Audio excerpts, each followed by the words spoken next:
Hi, it's Rabbi Aharon with Rabbi Aharon Attitude Adjustment.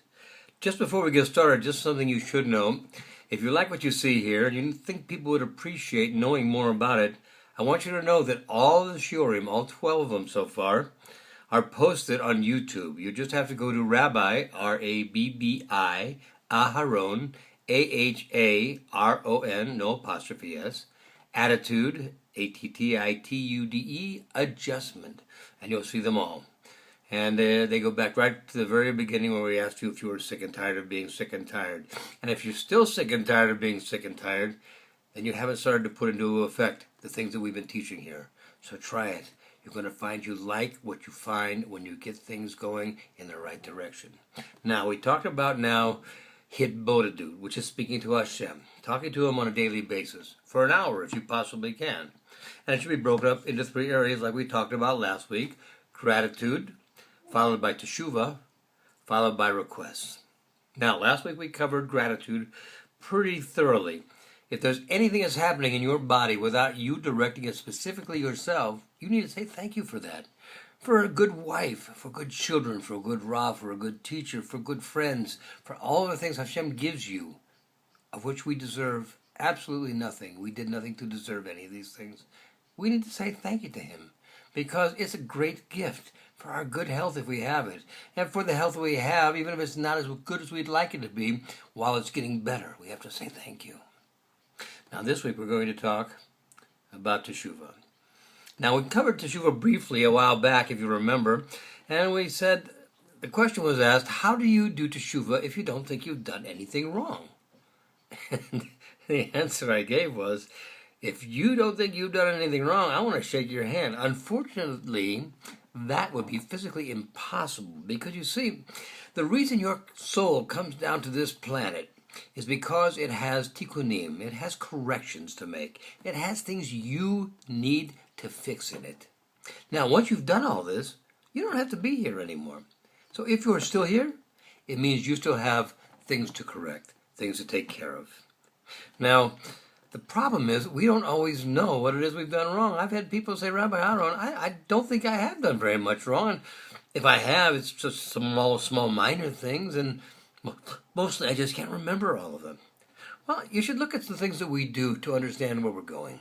On Yom Kippur, rarely do we say, I did this wrong, I did that wrong. We do some, but mostly what we say is, we did this wrong, we did that wrong. Why?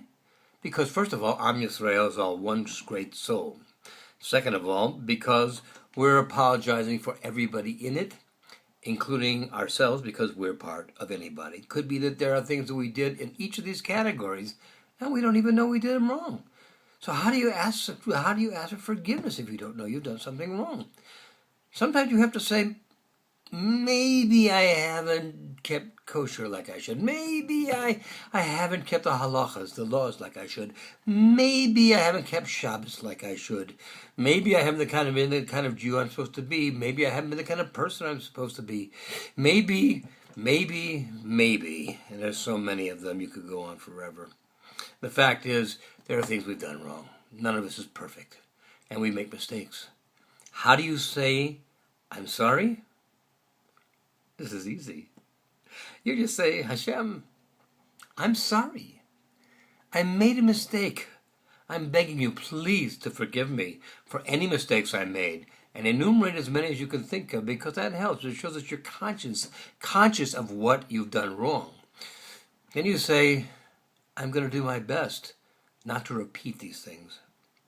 And you can even say to Him, I'd like your help in that. Now, you know how important this teshuvah is? The things that we're talking about here, and to be able to do 10 or 15 minutes a day, which is really nothing when you think about all the things you do in a day that might be wrong. It's so important that the Torah tells us that there were 7 things created before this universe. And one of those 7 things was teshuvah. And the reason was because the universe could not survive without teshuvah. We are humans. We are part animal, we are part angel. We are not perfect. Therefore, we will make mistakes. It tells us even a tzaddik, even a perfectly righteous man, will fall 7 times. Not may fall, will fall 7 times.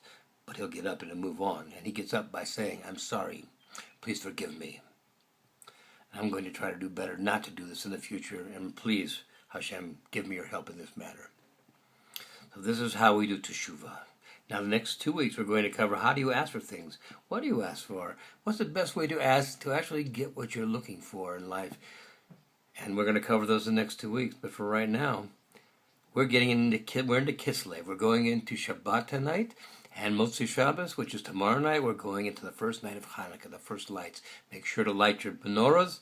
Make sure to stay in front of that holy light for at least a half an hour and absorb all you can.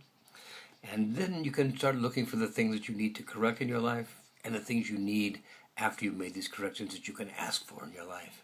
So for right now, have a great Shabbos. Have a Freilich Hanukkah, Hanukkah Sameach, a very happy, joyous, and healthy Hanukkah. And may the year and this week and your entire lives be filled with nothing but nachas, with happiness. That is what Hashem wants for you. Certainly that's what you want for yourself. So may you have it. Be well. All the best. And join us next week.